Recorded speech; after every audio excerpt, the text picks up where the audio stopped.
அன்பான நண்பர்களே, இந்த வருட அன்பின் மாதத்திற்கு உங்கள் அனைவரையும் வரவேற்கிறோம்.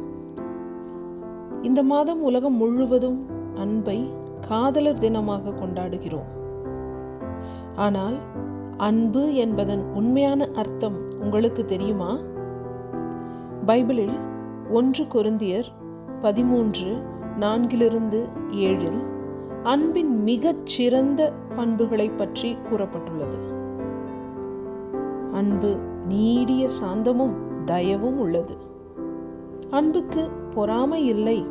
அன்பு தன்னை புகழாது, இருமாப்பாக இருக்காது.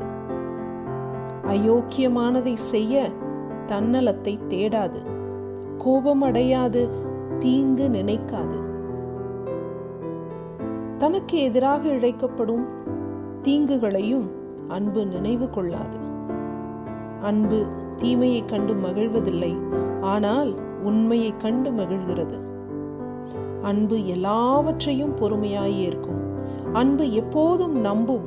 அன்பு கைவிடுவதில்லை, எப்போதும் உறுதியுடன் தொடரும்.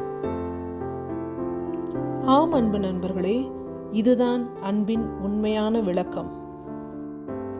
உங்களிடம் உண்மையான அன்பை காட்ட யாரேனும் இருந்தாலும் இல்லாவிட்டாலும் இயேசு எப்போதும் தனது அளவற்ற அன்பை காண்பிக்க தயாராக இருக்கிறார். அன்பின் உண்மையான அர்த்தத்தை புரிந்து கொண்டு இந்த அன்பின் மாதத்தை நாம் கொண்டாடுவோம். இம்மாதம் அன்பான ஆசீர்வாதமான மாதமாக உங்களுக்கு அமைவதாக.